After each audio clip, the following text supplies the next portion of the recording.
Hello, everybody. Welcome to the latest edition of the Pulse with BP. I'm your host, Billy Parvatam. Folks, I'm so excited today to be joined by Mr. Tony Caridi. Tony is the voice of the West Virginia Mountaineers. He's been there a long time, and I can't thank him enough for joining me today. Tony, how you doing?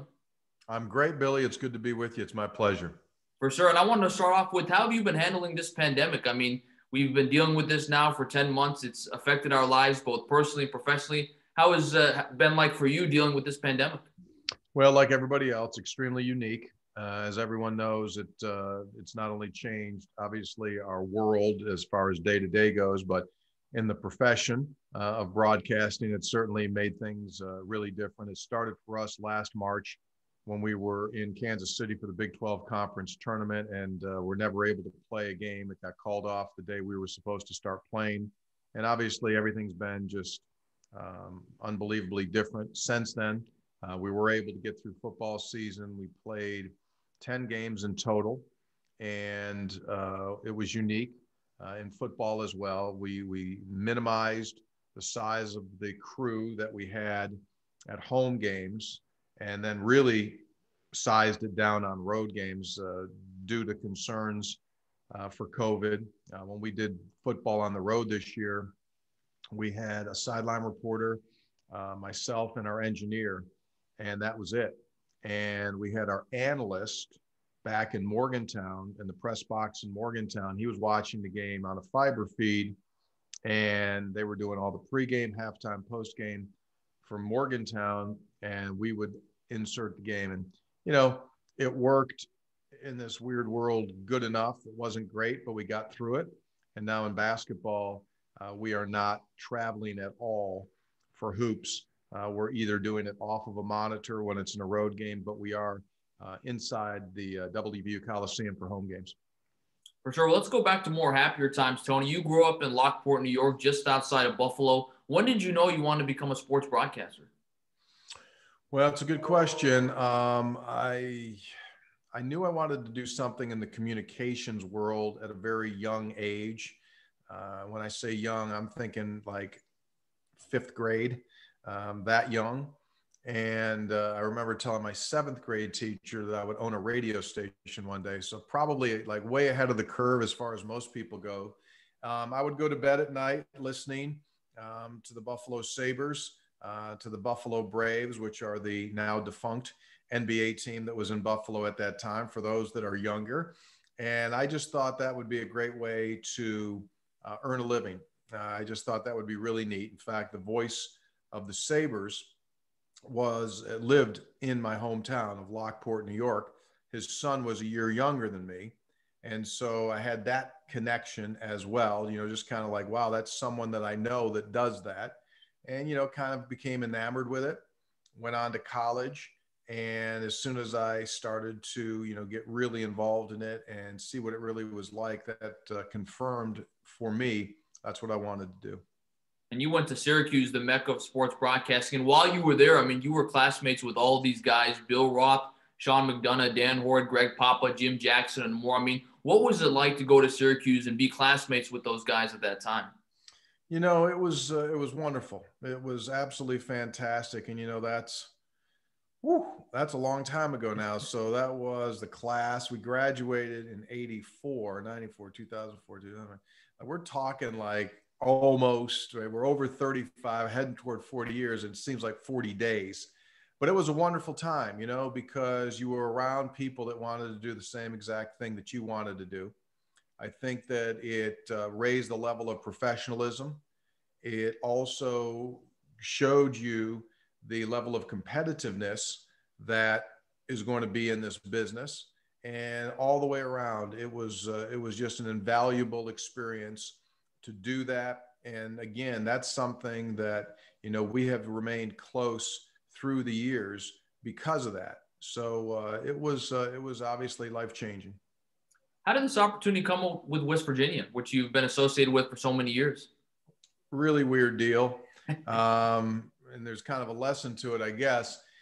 So I had graduated and just wanted a first job. And right when I graduated, the first thing I could get was doing overnight radio news at a radio station in Syracuse. And I would go in at 11 at night and work till 7 in the morning.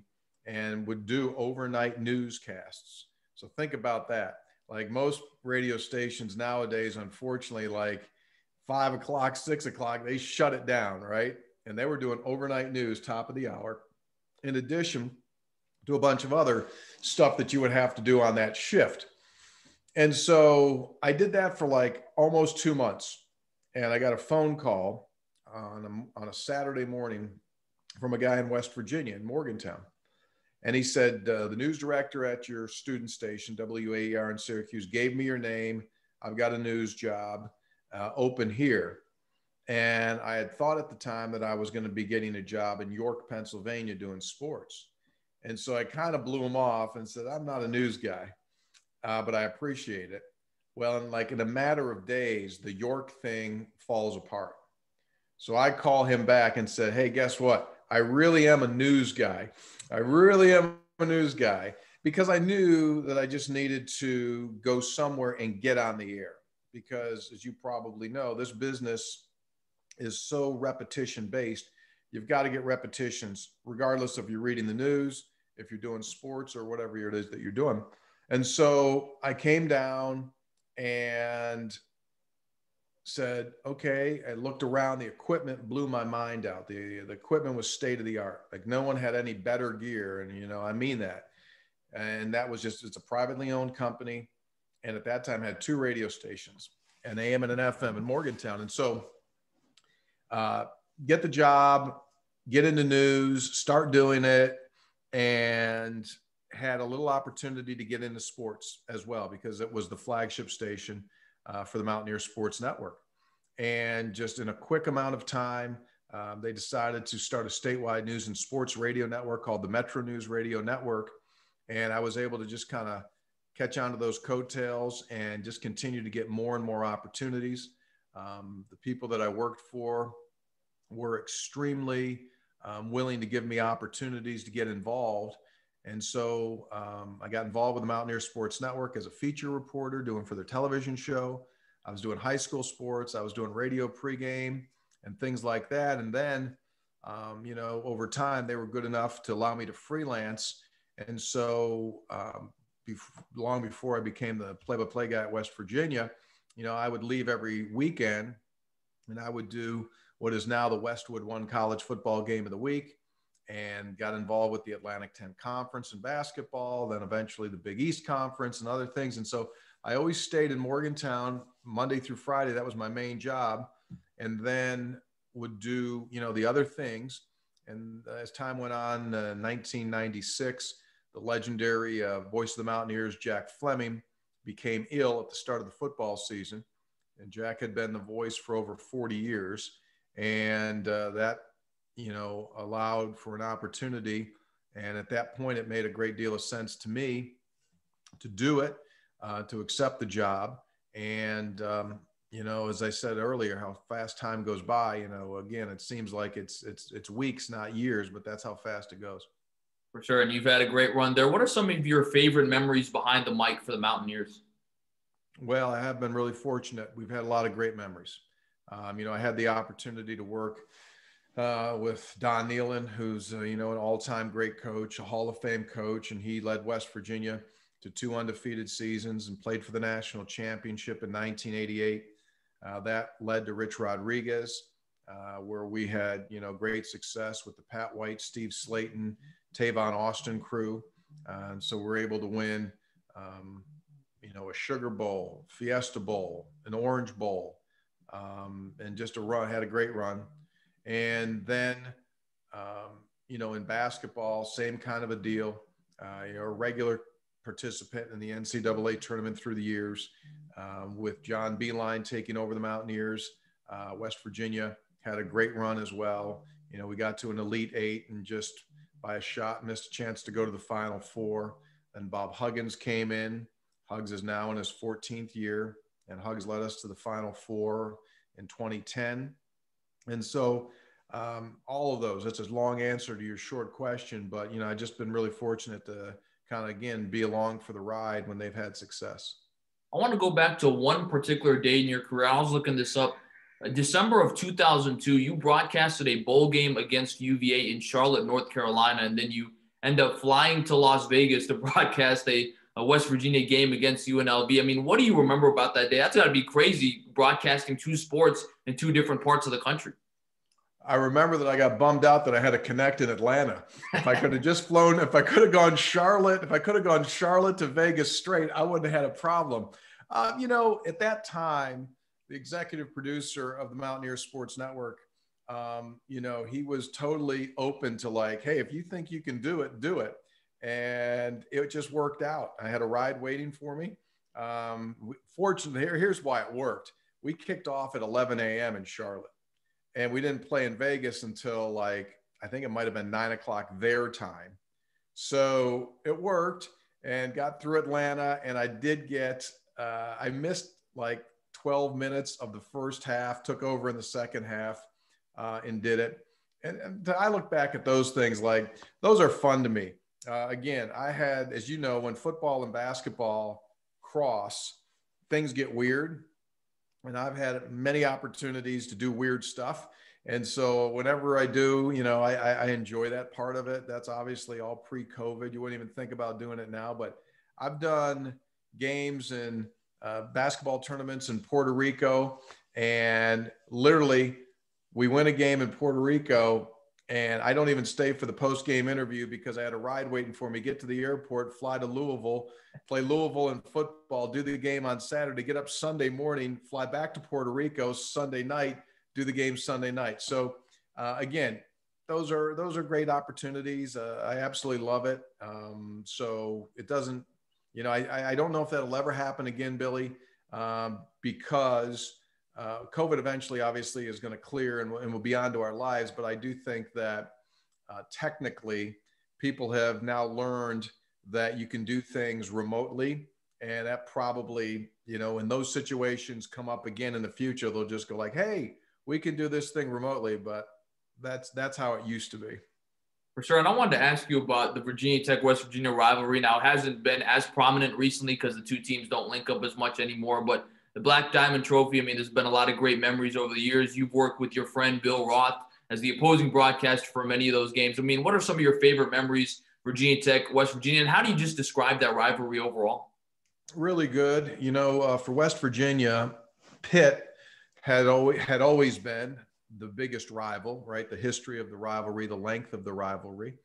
And over time, that Virginia Tech rivalry really turned. And that's a combination of when Coach Beamer, turned the Tech program around and Don Nehlen was having success, that game became huge. And, obviously the two states border one another. And for those folks in the, in the southern portion of West Virginia, along that Princeton line and Mercer County of West Virginia and then crossing over there, the two blue fields. I mean, that is as, passionate as they could be one way or the other. And so, because Tech rose to prominence and Pitt really wasn't as a national power as they had been in the 80s, that game grew. And then when Rich Rod came in, West Virginia had that massive win in Blacksburg when Lee Suggs tried to plunge and our Grant Wiley jumped over the line, made a tackle, and we had an interception to win the game in the end zone.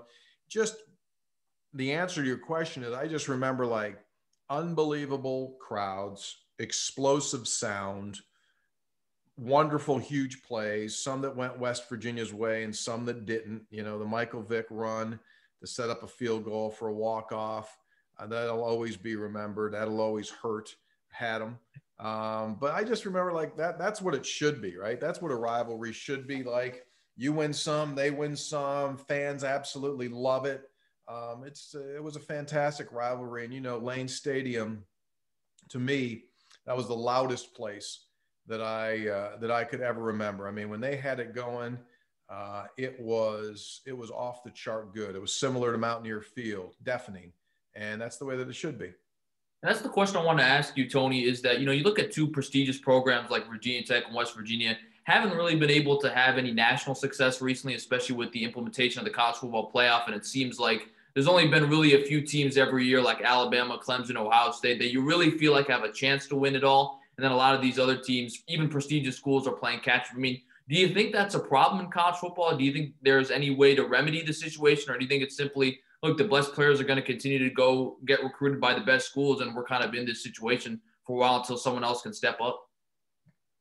So I think this, if you look back at the history of college football, it's the same teams, right? I mean, surprise, surprise. Like, go back and just start looking at the 1950s for the most part. Now you'll see some teams that used to be prominent that are no longer prominent, right? Like, you want to go back and say, well, Army used to be a national power. Yeah. But for the most part, it's the same schools in some form and fashion. And it'll always be like that, I think, because, those schools make it an absolute must that they're successful. And not to say that the others don't, but I mean, that is their livelihood. That's what they do. And so they put resources into it. I do think that the college football playoff being at 4 teams has absolutely diluted the game. We don't even kick the ball off yet to start a season in August, where the talking heads are not just over the top of like, who's the Final Four? Who's going to be the Final Four? Who's the Final Four? What about the four? What about the four? And it absolutely takes away from the season. And if you're not one of those Final Four teams, or not like, all of a sudden you're of no value. You're worthless to the equation. I do think it's hurt college football. I do think that it's going to expand. It's not a matter of if, it's going to expand. It's a done deal. As soon as this contract comes up again, it's going to be 8. And it needs to be a minimum of 8, maybe to get started, and maybe more. Now, I'll also say this. History will show you that there really aren't 8 teams that are good enough to win the national championship, right? We see it every year in the semifinals. For the most part, there's a team that's going to go out there and get absolutely whacked. And you go like, well, that was 1 against 4. Those were the supposed 4 best teams. What's going to happen when one plays 8? Chances are it's still going to be 1 or 2 that are going to win the thing. But at least to have the ability to participate, I think, would help the college game tremendously. It does add value to each and every game of the regular season. And I think that basketball shows that if you have that momentum as a season progresses, that you're going to have an opportunity, then I think people follow it more closely. I'm curious, how do you prep for a game? I mean, let's say we have West Virginia, Virginia Tech playing on Saturday. What are you doing the week up to the game to prepare for that game? And does that differ basketball when you sometimes have multiple games in a week? Yeah. So are you talking football or basketball as far as prep goes? Let's start with football. So football, firstly, I think you're always in preparation mode, right? You're always a sponge to take in any information. So like, even when you're surfing along on the internet and a story pops up and you just like kind of read it, well, that's preparation. You're putting stuff into your hard drive, right? And then as far as my personal thing, and I probably do it a lot different than other people do, I memorize anyone that can touch the ball starting on Monday. So I get an opposing team's depth chart and I get their statistics, and I look at anyone that has touched the ball and what they're listing on their depth chart, and I begin to memorize their names and their numbers. And I do that, as I walk my dog, and I do that for 3-4 days in a row. And by the time Thursday comes, I've got them all down. I also watch tape of the opposing team during the course of the week, so I can marry those names and numbers to see what they look like. Number 82 might be easily recognizable because, he's so big, or number 14 might be recognizable because he's so small. And I just, put all of that in so that when it comes game time, boom, I'm on top of it. In addition to that, in football, obviously everyone uses spotting charts. Some people make their own. I personally use a guy named Tony Britt, who's out of Harrisonburg, Virginia, who's got a big chunk of the business now. And he produces, boards for, ESPN and Fox and a bunch of college guys. And what he'll do is he'll take a school's depth chart and he'll put it onto the board, height, weight, hometown, and their most updated statistics for the season and their last game stats. And then I get a Google Doc from him that has a complete roster, and I'll put in the personal bio notes that I want in there. And so, again, every guy's different. Like, what I think is a note that's interesting and significant the other guy might not put in.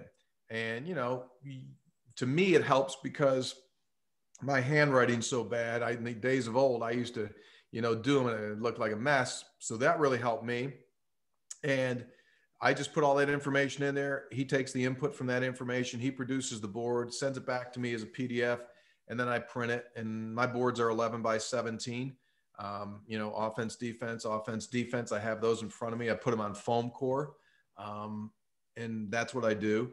And then statistically, we've got a board that we've used for 100 years that my statistician will have. And he'll have headphones on during the course of the game, which just feeds me. And my biggest thing that I want from them more than anything else is just tell me how many yards the last play was instantaneously. So if it's 7, if it's 13, if it's 27, I just want to know it instantly. The other stuff we'll get to. And so that's what I have. So I can say, you know, here's Billy over the 25, the 30, the 35, the 40. He's out at the 42. And my statistician says 21. And I'll say a 21-yard catch and run. And it's 1st and 10.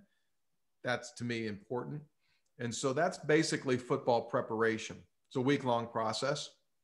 And then basketball, you know, I could probably do it in 3 to 4 hours. And similar, I use a different service that has all the rosters of every college team in the country. And I drag and drop where I want them on my board. Every guy's different. You know, I put point guard, 2 guard, 5-man, 4-man, 3-man on my board. And then who else plays and numerical, not a numerical, but how much they play. That makes up my chart. Same deal. I put my own bio notes in there. And just, you know, you just kind of read, you look, you take storylines, and you just, you know, you put everything together. And that's basketball. I don't memorize. I do not remember. I do not memorize numbers for basketball. I look at them. Everyone's different. You know, who's got a sock high, who's got a sock low, who's got an elbow pad, who doesn't have an elbow pad, who's got dreads, who's bald, who's got a tattoo. That's what I look at. And that's how I kind of pick them up and go from there. You've been in Morgantown forever. I mean, how do you describe the town in terms of, you know, just living there, in terms of the people, the fan base of West Virginia? I mean, how do you describe it overall, the town of Morgantown? I think classic college town. West Virginia University is a state land-grant institution. And there are, again, rough number here, approximately 30,000 residents. And then the enrollment is over 30,000. So when the students are in, you know, you're talking about 60,000 plus. WV is very unique. It's the only Power 5 school in the state. There are 55 counties in West Virginia. And in each of those 55 counties, there are WVU grads. And even for those that went to school or didn't go to school at West Virginia, it's the state's team. So it's the pro team, it's the college team, it's the alma mater. It's not the alma mater, but it's the team I follow. And as a result of that, you've got this unbridled interest and passion for the team. And again, they've had great success. I mean, WVU is one of, you know, not many teams in the country that is in the top 25 all time in football and in basketball wins. So they've had success, you know, going back literally to like 1950s. He won a national championship in 42 in the NIT, but like from the 50s on, West Virginia, for the most part, has been in a successful mode. And so as a result of that, that builds that anticipation, tradition, excitement about the program. And so that fortunately has continued. So it's a good place, man. You know, it's safe. You're 70 miles from Pittsburgh. So it's a well-placed area. You know, we're 3 hours and change from DC. We're 3 hours and change from Columbus. I can make it to New York City in like a little less than 6. I can be in Philly in 5. So you're centrally located, and it's a little gem. I'm curious because you've broadcast games in the NCAA tournament and deep into the NCAA tournament. I mean, how do you describe what it's like to call games in March Madness? I mean, I got to imagine in non-COVID times, it's got to be one of the best atmospheres you ever broadcast in. It's fun. There's 2 ways to go into the tournament. Some years you go in and you're expected to go on a deep, long run, and there's pressure, and that makes it feel different because, you know, if you don't win this game, it's going to be determined that you were a failure. And then there are those other times where you're just in and you make this run. And it's like, that's when it really is fun. It truly is. When John Beeline took over the Mountaineer program and he built it, West Virginia, we're creating a podcast right now about one of those players that was on that team. They had this magical run. They went to the Big East tournament in 2005 and had to win games in order to get to the NCAA tournament.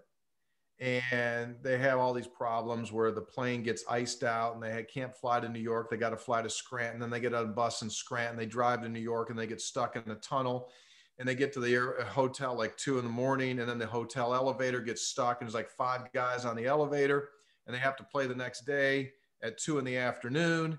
And they go out and they beat Providence. And you think, well, maybe they're in the NCAAs now. And then the next day they play the 1 seed, Boston College, who won the regular season, and they pound them. And you go like, wow. And then the next day they're in the semifinals for the very first time in school history. And there's a foul called with 0.2 of a second to go. And you make 2 free throws and you beat Villanova, a team that had beaten you during the regular season by 38 points. And you go like, wow. So now you're in the NCAA. And the next week you go and you play Creighton, who was really good, and then Chris Paul and Wake Forest, and they're going to beat you because they're the 2 seed, and some people say they should have been a 1 seed, and you beat them in multiple overtimes, and then you beat Bobby Knight and Texas Tech to go to the Elite 8, and then you're this close to go to the Final Four. So that kind of an NCAA run, totally unexpected, is perhaps even more enjoyable than when you start the season and people say you're a Final Four team, because if all of a sudden you fall in the Sweet 16, then it's a disaster. But anyway, long answer to your short question. They're tremendously fun to do because every possession is so important. That's awesome. And Tony, I asked you about the guys you went to school with at Syracuse, but you've also helped mentor a lot of broadcasters that came after you at Syracuse. I mean, Dave Pasch, Dave Jagler, Dave Ryan, a couple of other guys we were talking about before we started this recording. I mean, how does it make you feel to know that you've played a part in helping these guys succeed? I mean, I've talked to some of those guys. They said you played a big part in that. I mean, how does that make you feel to know that you played an integral part in helping jumpstart these guys' careers? I'm very happy that I could play a part. When I got into this business, I had no family connection whatsoever of anyone that had done anything like this. And I told myself back even when I was in school, that if I ever have a chance to help somebody out, that's kind of also out there that doesn't have any, guide, because as you well know, there's no template to this, right? I mean, if you want to be a certified public accountant, then you go this step, you take the test and you're a CPA. Broadcasting, it can go 100 different ways. So I just always said, if I ever get a chance to help somebody, I'm going to, and I was able to, because of our situation in Morgantown. We were able to hire kids coming right out of school. And it was almost like this glorified GA type thing where we had these guys come in, they spend a season, they spend a year with us. And we had a great run, as you mentioned. We had Charlie Palello, who's like a Hall of Fame talk show dude in Houston. He was in. Dave Pasch, has had just great success. After, leaving us, he went, he's the voice of the Arizona Cardinals, NBA on ESPN, college basketball on ESPN, Dave Ryan for years, CBS College Sports. We just had a bunch of guys, Dave Jagler, right, the voice of the Nationals. And so it worked out well. I think that, Syracuse does a really good job of getting kids to understand what it's like in the real world. And they just have a little bit of a different fire in their gut that when they get in, they go like, let's go. And so we were able to absolutely work them hard, because that's what we did. And as a result, they grew faster. They got those repetitions that they needed, and off they went. For sure. And Tony, you've been so gracious with your time. So I have one final question for you. What's your advice to young broadcasters like myself during this pandemic? I mean, you know better than anyone, this is already a tough business to break into. And now we're facing the realities of this pandemic, which is only added to that. So what's your advice to guys like me who are trying to make it in a business that's already tough while we navigate the realities of this coronavirus pandemic? It's a good question. I've got a son who's doing the same exact thing, who's a play-by-play guy as well. I think, unfortunately, it's as hard as it's ever been right now because of the pandemic, because, people are just not, the normal world is not happening in broadcast. Normal world's not happening on a day-to-day, and the normal world's certainly not happening in broadcast. And so people are hesitant to make changes or to make moves. I go back to saying that this is a business of constant repetition in order to get your comfort level. And until you get that comfort level, I don't think that you're going to oftentimes be a person that is wanted, so to speak, or viable for a job. They don't want to hear someone who's trying to do it. They want to hear someone who has total confidence in what it is that they're doing. That's 99% of what this is. You have got to be the voice of authority and credibility when you do it. And so how do you get those reps? I think that the esports world is offering an opportunity right now for potential broadcasters. A couple years ago when Bill Roth and I were talking, Bill had just started teaching at Tech, and we were talking about how do you simulate play-by-play, because there aren't football games that are going on every day, right? And so I walked into the WVU video room one day, and the guys in there were messing around and they're playing Madden. And I looked at it, and I knew my kids had played for years, but I had never really focused on the thing. And I see how good it looks. I see it's a midfield camera. And I asked him, I said, can you just turn that thing down and no announcers, nat sound? They go yeah. I said, can you keep it at the midfield camera? They go, yeah. So I called Bill and I said, dude, this is the perfect simulator. Just have kids do those games, prepare like you're going to do a regular game, and then just call the game. Long answer again to your short question. So to me, there's a ton of stuff going on right now where aspiring broadcasters can jump in. And here's the deal. COVID's got no impact on it whatsoever. People are playing all over the world, 24/7, 365 days, right? Get on Twitch, find a game, make yourself viable, and do it. And build your voice that way. And you can rep yourself out until your head falls off every single day and get good really quick. Where I've often said, if you want to be a football broadcaster, in a best case scenario, you're going to get 12 games in a year. You could do 12 Madden games in 4 hours, right? Easy. Well, look at the growth that you could have. And that's happening, man. I mean, it's becoming viable. Learfield IMG just started a new company called Level Next.